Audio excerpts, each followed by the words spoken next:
So I'm seeing this woman, and she's walking in a garden with a child, a little girl, like 4 or 5 years old. It's a really beautiful garden. There were all kinds of flowers. I'm seeing like daisies, tulips, and just it's really beautiful. The woman's about 30, and this seems to me like it's her child. And she has a basket. The little girl has a basket, and she's picking flowers as she goes. And she's what really stood out to me was she was picking the flower, like, at the stem, so that she could, arrange them when she gets home. And the little girl was picking the flower right at the, I don't even know the technical term, but she's not picking the stem. She's picking it right where the flower is. So then if you were to get home and you arrange it, you couldn't put it in a vase. You couldn't, it wouldn't be able to absorb water. So I hope that makes sense. And so the little girl keeps doing that and putting them in her basket. And while the older woman keeps picking the flowers, and the little girl is like trying to get the older woman's attention, which I presume to be you. And I feel like you're there physically. You're going through the motions, putting the flowers in the basket and picking the pretty flowers. But it seems like your thoughts are preoccupied elsewhere. It's almost like you're in a trance, just walking through this really beautiful garden. And you're not really aware of what she's doing, the little girl's doing. And it's like you're very much lost in your thoughts. So when I saw this, especially when it comes to, imagery with children, it usually tells us that there is somebody in your life that you have to, give your utmost attention to, okay? This is somebody that relies on you. This is somebody that needs to be told how to behave, what to do, how to do things the correct way. And this is also indicative of, responsibilities as well that we have to take care of. So whatever it is that you guys are dealing with or going through, and I'm not going to downplay, the emotional distance that I feel happening here. There's a sense of just going through the motion, not really feeling inspired or being very emotionally present in the activity that you're doing. You're just going through the motions. And other people around you are asking for guidance, or asking for your attention, or wanting to share an experience with you, but I feel like you're not emotionally available. So that's the sense that I got. And I just feel like, it is going to be quite a busy week for you.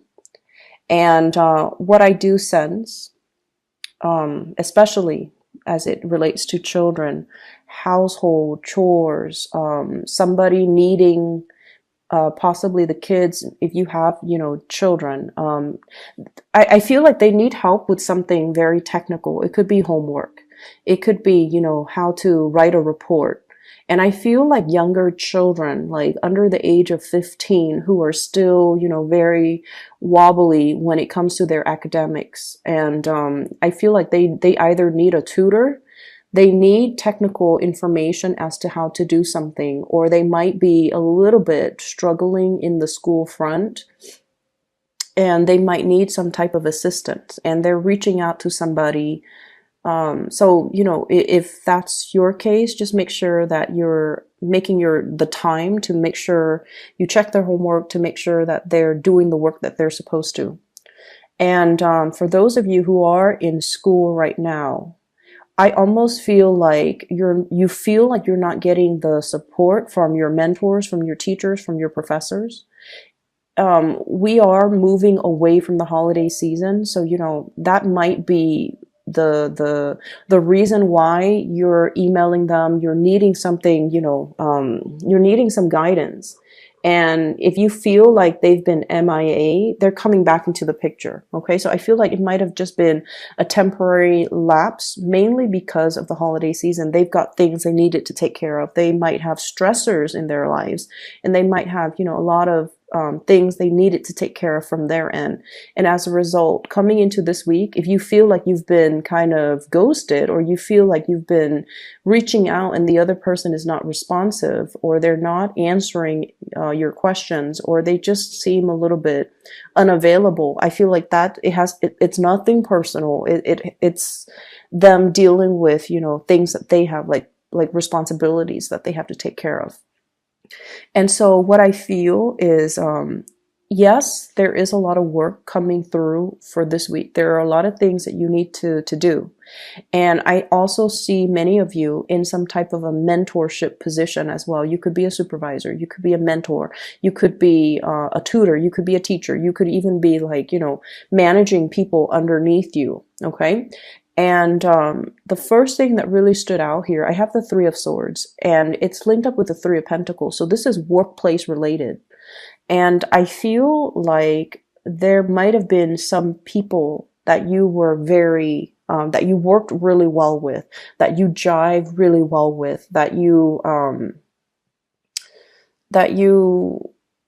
it's like the camaraderie between you and that person. I feel like it might be one person. It's almost like the two of you work together so well. There's this unspoken, understanding between the two of you. You like the same things. You have the same work ethics. When you tell them to do something, you don't have to worry. And likewise, when they come and tell you to do something, they don't have to worry. So there's this really good, great sense of camaraderie and great sense of rapport between you and another person in the work situation. And I feel like somebody left and went to fly off on their own. So they might have left the work environment because there were other opportunities. Queen of Pentacles. This is somebody that sees a good opportunity. Okay. They're very trustworthy, very reliable, and just incredibly, I feel like they have a really big sense of responsibility. They have great work ethics, and they're very trustworthy. And I feel like the whole concept of trust and being able to, you guys are naturally very friendly. People come to you. But I also feel like with Libras, there is a little bit of an icy,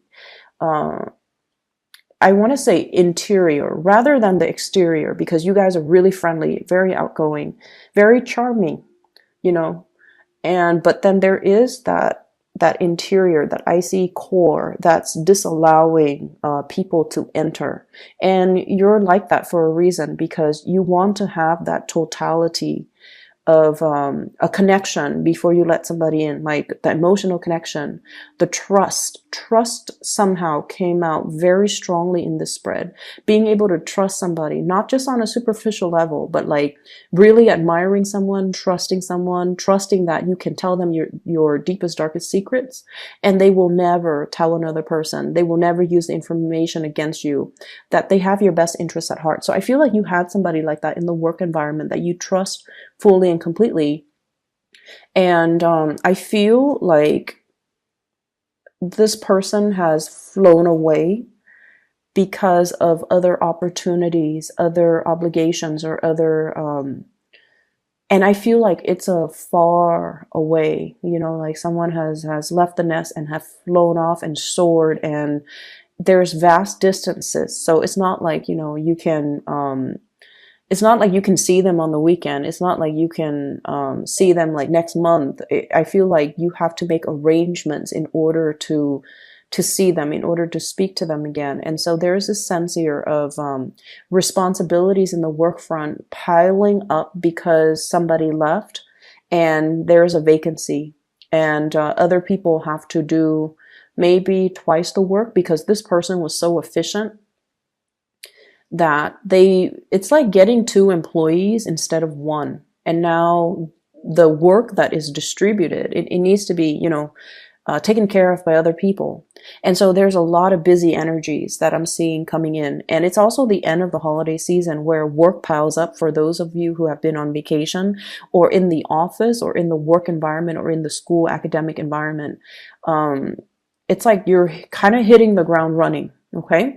And finances in this spread looks really, really, really stable. So I feel many of you are spending a lot more time with like housing, decor, decoration, buying things that, like splurging on things that are necessary.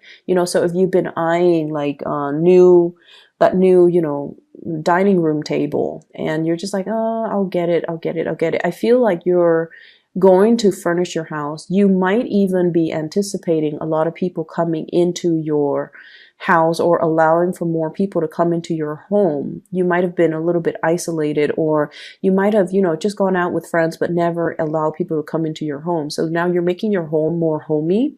You're making your home more cozy, more welcoming, because you're expecting, your social life to pick up, which I feel like it will. And I'm also seeing some opportunistic people in the work environment, okay? Um, the ones that when the higher ups are around, they're on the best behavior. They act like they're doing so much work. And then when the higher ups are, dashing out the door, they go back to their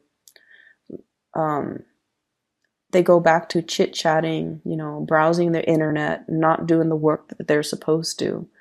And I also feel an element of doing, like cutting corners, doing work the wrong way. And so that's for people in your working environment, as well as if you have children, okay, and if you're a student, by all means, please don't cut corners, because education is funny, because well, everything in life, I feel, takes on this energy.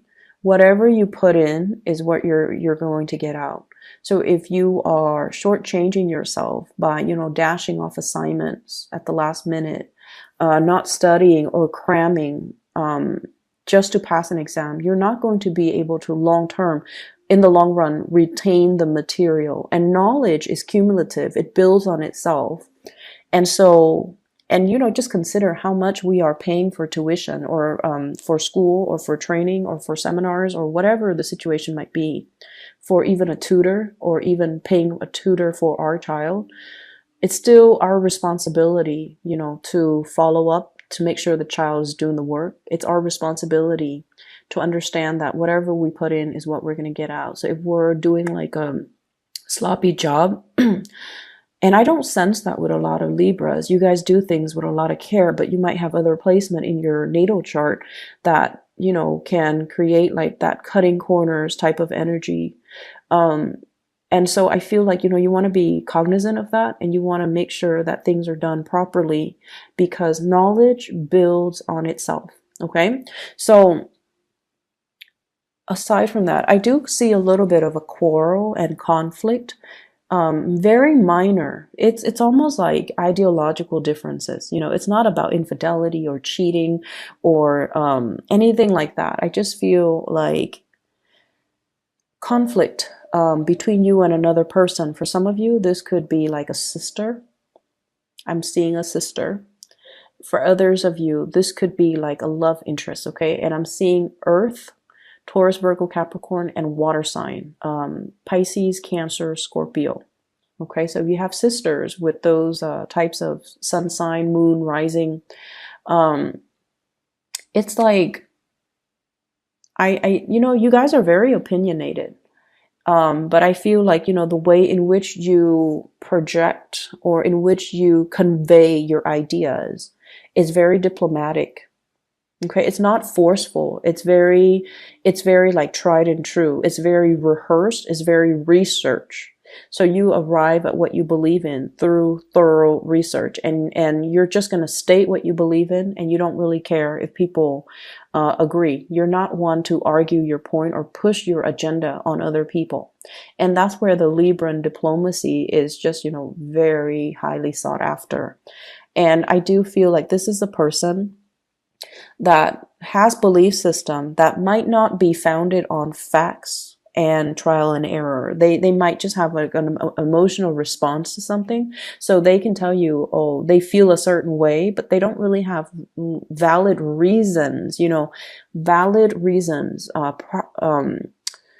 They can't really give you anything concrete, anything I want to say like scientific to corroborate the things that they believe in. So it's an emotional response, whereas from your end, you're stating facts, you're stating figures, you're using logic to back up the argument. And with them, it's not very logical. So from your perspective, this person might be a little bit emotionally sensitive or emotionally irrational when they're dealing with you. And if this is a family member, in particular a sister, they're really telling you to be patient with this person. I see like some deep rooted, like patterns of behavior and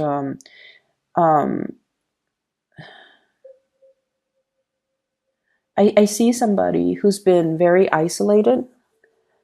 And isolation basically means somebody has been spending a lot of time by themselves or cooped up in their own worldview, surrounding themselves by people that believe the same things that they believe in, that has the same hobbies, the same interests, the same, even work in the same place. And so it's really hard for them to break out of their worldview and see a different worldview, right? And I do see somebody who's so academically inclined, it could be you or them, that you're seeing things or they're seeing things from more of like a scientific approach, and they're disregarding the reality of how things are actually playing out as you apply them to real life. So there's a huge clash. Common sense and emotional responses is what I'm sensing. Common sense dictates this, and then the other person might be going against all common sense and just be like, well, I don't care about this. I feel this way, and I feel like we should do it that way. And so there are some power dynamics, a little bit of power struggle, and not being able to see eye to eye between you and another person. Okay, so keep in mind, I feel like the energy is short. It's not something that's going to taint the entire picture for the week, but I feel like it is something that is very cyclical, coming back around, as well as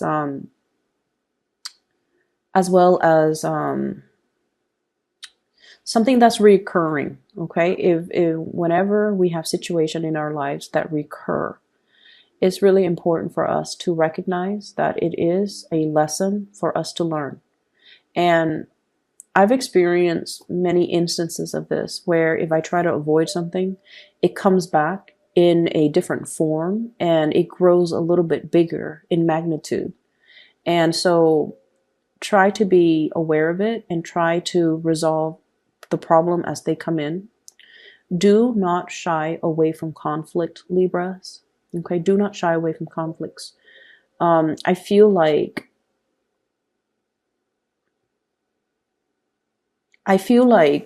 a lot of the times when we are in a conflictual situation with another person, our egos get the best of us. Especially as an air sign, we identify very strongly with our belief system, and somebody that doesn't believe the same things that we do, we often see it as, it's not meant to be like this, but we often see it as an attack on our character. Okay? So for example,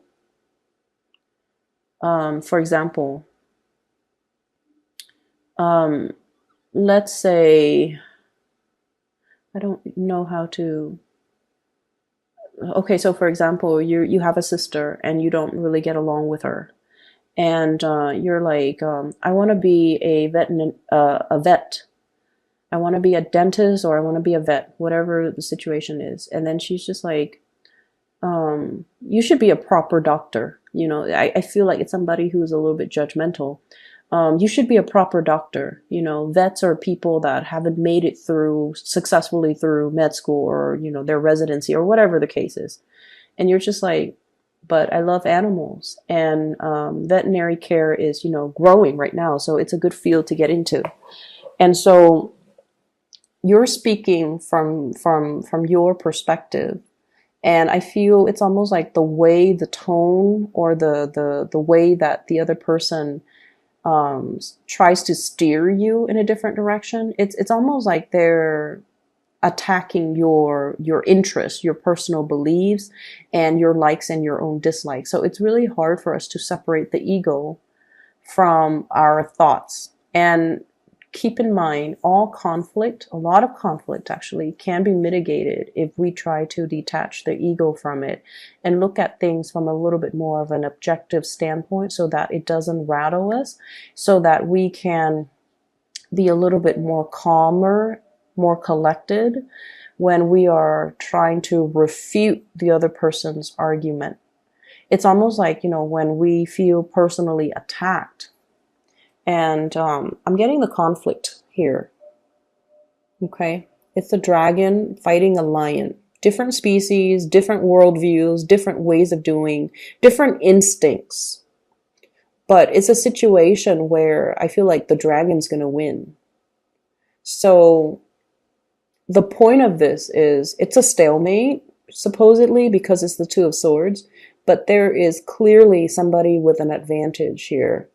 And so when we argue and we get into a heated debate, and you guys even when you're upset, you can think very, very lucidly, like very clearly. But I feel it's almost like it's a lot more meaningful to be a lot calmer and to reason with the other person. And, even tell them, well, that's your own personal opinion. Everyone is entitled to have their own opinion.